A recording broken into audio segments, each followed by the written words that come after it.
वालेकुम। चलिए आज हम लोग पढ़ेंगे मर्सिया के बारे में। 10th और 12th यानी हर एग्जाम के लिए बहुत आपके लिए अच्छा होगा। आप अच्छी से सुनिए और ध्यान रखिए। मर्सिया के अज़ायद तरकीबी भी हम लोग पढ़ेंगे और मर्सिया किसे कहते हैं आज आप लोगों को याद हो जाएगा।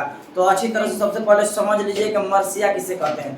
तो देखिए सबसे पहले ध्यान से सुनिए कि मर्सिया किसे कहते हैं। मर्सिया उसे कहते हैं कि मशरिकी शायरी में किसी की मौत पर जो रंज व गम का इजहार किया जाए उसे क्या कहते हैं, मर्सिया कहते हैं। यानी जो किसी की मौत पर रंजो गम का इजहार करना, जिस तरह से मातम मनाना, मौत मरने वालों की खूबियों को बयान करना, क्या कहलाता है, मर्सिया कहलाता है। अब देखिए मर्सिया कभी कभी मर्सिया पूछता है, कभी कभी शख्सी मर्सिया पूछता है, दोनों को हम लोग को सीखना है। तो सबसे पहले ध्यान रखिए मर्सिया उसे कहते हैं, असल में मर्सिया किसे कहते हैं। मर्सिया में इमाम हुसैन शोहदाए करबला की मौत पर जो रंज व गम का इजहार खूबियों को बयान किया जाए उसे मर्सिया कहते हैं। आपको ध्यान रखना है दो चीज, एक तो आपको रखना है मर्सिया, एक मर्सिया और एक शख्सी मर्सिया।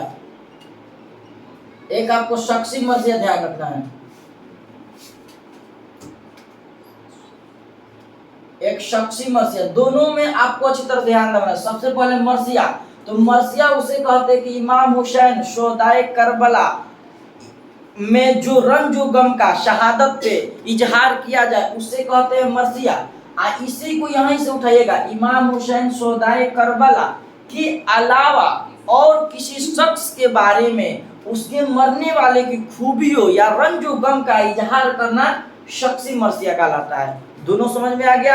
यानी शख्स कह रहा है तो शख्सी, इससे भी हम लोग अच्छी तरह से याद रखेंगे। अब मर्सिया में इमाम हुसैन शोहदाए करबला में जो शहादत पाए उनकी मरने वाले की खूबियों का रंज व गम का इजहार करना, ये मर्सिया कहलाता है। अब बस वही लिख कर इसको क्या कर देना है, अलग कर देना है। यानी यही चीज लिखना है, इमाम हुसैन शोहदाए करबला के अलावा और किसी के मौत पर जो रंज व गम का इजहार किया जाए उसे क्या कहते हैं, शख्सी मर्सिया। तो ये दोनों आप लोग को मर्सिया क्लियर हो गया कि मर्सिया किसे कहते हैं। अब क्यों नहीं समझिए तो देखते हैं कि कभी किसी का जब मौत हो जाता है तो लोग छाती पीट पीट कर रोते हैं और बताते हैं कि पहले ये आदमी रहते तो ये मेरा काम हो जाता है।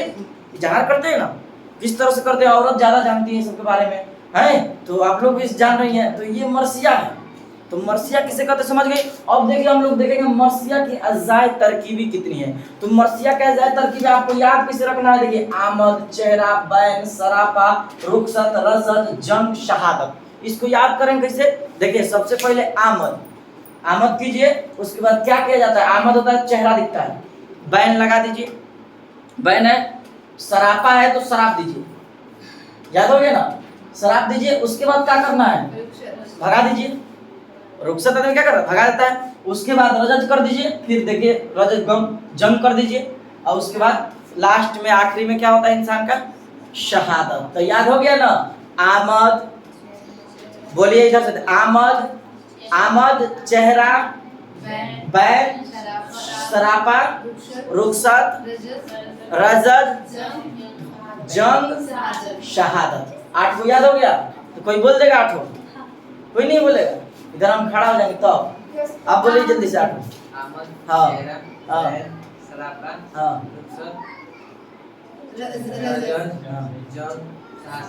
शहादत 8 हो गया।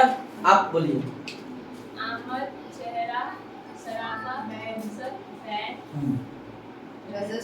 रज़द, जंग। ये आप लोगों को अच्छी तरह से याद हो गया, देख भी लीजिए और आपको लिखना है तो लिख भी लीजिए। ये रहा आप लोगों की शख्सी मर्सिया और मर्सिया किसे कहते हैं, मर्सिया का अज़ायद तरकीब अच्छी तरह से हो गया। इसमें कोई आप लोगों को डाउट होगा तो आप कमेंट में बताइए, कैसा लगा ये भी आप बताइए। ठीक है, आज के लिए हम लोग इतना ही रहने देते हैं मर्सिया से, और उसके बाद अगली वीडियो में हम लोग देखेंगे इसका पूरा डिफिनेशन कि मर्सिया की कौन सा मर्सिया आपके निसाब में शामिल है, उन लोगों में कौन सा है। तब हम लोग पढ़ेंगे तो समझ में आ गया, ओ यही गमे अरशद है या यही आरिफ की मौत है, तो उसमें किस तरह से इजहार किया जा रहा है। ठीक है, तो आज के लिए हम लोग इतना ही रहने देते हैं। अस्सलाम वालेकुम।